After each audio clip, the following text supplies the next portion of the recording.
Ke sidang kasus korupsi perizinan lahan sawit PT Duta Palma dengan terdakwa Surya Darmadi yang hari ini menjalani sidang vonis. Kasus yang membelit Surya Darmadi hingga sempat buron selama 8 tahun bermula ketika Bupati Indragiri Hulu tahun 1999 hingga 2008. Raja Tamsir Rahman menerbitkan izin lokasi dan izin usaha perkebunan kepada 4 anak perusahaan PT Duta Palma Group milik Surya Darmadi. Permasalahan pemberian izin tersebut diduga dilakukan secara ilegal dan berpotensi mengakibatkan kerugian negara. Surya Darmadi awalnya ditetapkan sebagai tersangka dalam kasus suap terkait pengajuan revisi alih fungsi hutan di Riau sejak tahun 2014. Surya Darmadi sempat melarikan diri ke luar negeri dan baru menyerahkan diri pada 15 Agustus 2022 yang lalu. Surya Darmadi dituntut dengan pidana penjara seumur hidup dalam kasus dugaan korupsi dan pencucian uang. Jaksa penuntut umum juga meminta majelis hakim menghukum membayar denda sebesar 1 miliar rupiah subsidiar 6 bulan kurungan. Jaksa turut menuntut Surya Darmadi membayar uang pengganti atas kerugian keuangan negara sebesar 4 triliun rupiah dan kerugian perekonomian negara sebesar 73 triliun rupiah. Dan kita akan ikuti pertimbangan-pertimbangan majelis hakim dalam putusan atau sidang vonis kasus korupsi lahan sawit dengan terdakwa Surya Darmadi berikut ini. Menimbang bahwa berdasarkan segala pertimbangan hukum tersebut di atas, maka majelis berpendapat unsur secara melawan hukum telah terbukti secara sah dan meyakinkan dari perbuatan terdakwa. Ada 3, unsur melakukan perbuatan memperkaya diri sendiri atau orang lain atau suatu korporasi. Masih bisa? Ini batuk-batuk nih. Nanti batuk lempar lagi. Nanti batuk. Tolong minumnya. Nah, ini sayang ini batuk-batuk. Saya merokok dan batuk-batuk. Dilanjutkan ya, mohon. Ini orang tua udah batuk-batuk. Dilanjutkan. A3, unsur melakukan perbuatan memperkaya diri sendiri atau orang lain atau suatu korporasi.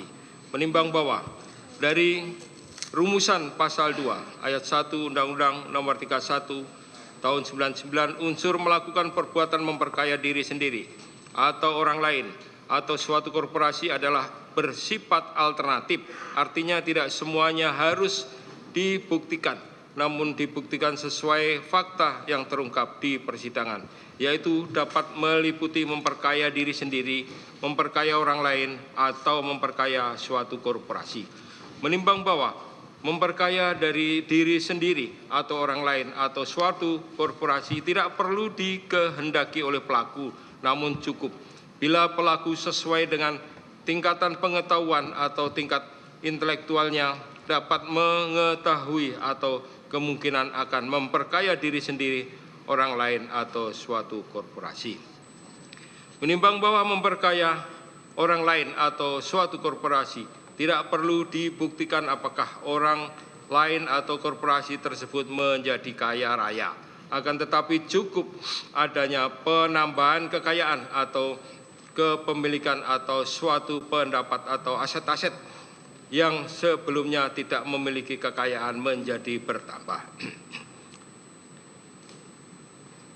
Menimbang bahwa menurut Dr. Andi Hamzah tidak dibacakan lagi. Kemudian menurut jurisprudensi tidak dibacakan lagi.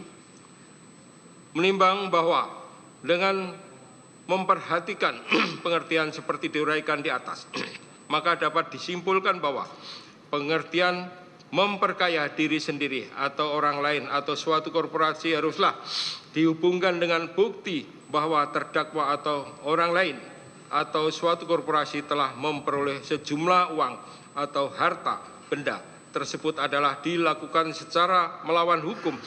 Artinya dalam perkara ini unsur memperkaya diri sendiri atau orang lain atau suatu korporasi mempunyai hubungan kausal dengan perbuatan melawan hukum yang dilakukan oleh terdakwa.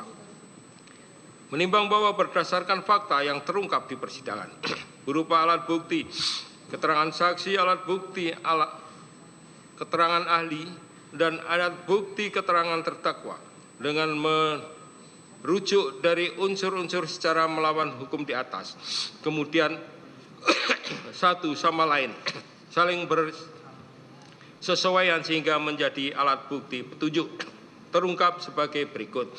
Menimbang bahwa dari kurun waktu tahun 2004 sampai tahun 2022, perusahaan milik terdakwa Surya Darmadi yang telah melakukan kegiatan penanaman dan kegiatan produksi kelapa sawit di atas kawasan hutan dan mendapat nilai jual tandan buah segar dari 5 perusahaan tersebut senilai 11 triliun 434 miliar 387 juta 608.853 rupiah. Menimbang bahwa berdasarkan hasil TBS tersebut, menurut ahli Resmawan Pradiptyo, PhD, dan tim pengelola dan penganalisian laporan keuangan perusahaan keuntungan ilegal yang dinikmati perusahaan sejak tahun 2005 sampai 2020, yaitu tabel tidak perlu dibacakan lagi, namun sudah termuat dalam putusan. Menimbang bahwa sesuai dengan tabel di atas, perincian keuntungan ilegal dari kelima perusahaan adalah sebagai berikut. PT Sibireda Sudur 17 miliar sekian, kemudian PT Panca Agro Lestari 350 miliar sekian, kemudian PT Banyu Bening Utama 729 miliar, kemudian PT Palma 1 minus 94 miliar sekian, kemudian PT Kencana Amal Tani 1 triliun 230 miliar sekian, sehingga total keuntungan dari PT Duta Palma Group adalah 2 triliun 238 miliar 274 juta 248.234 rupiah. Di dalam keuntungan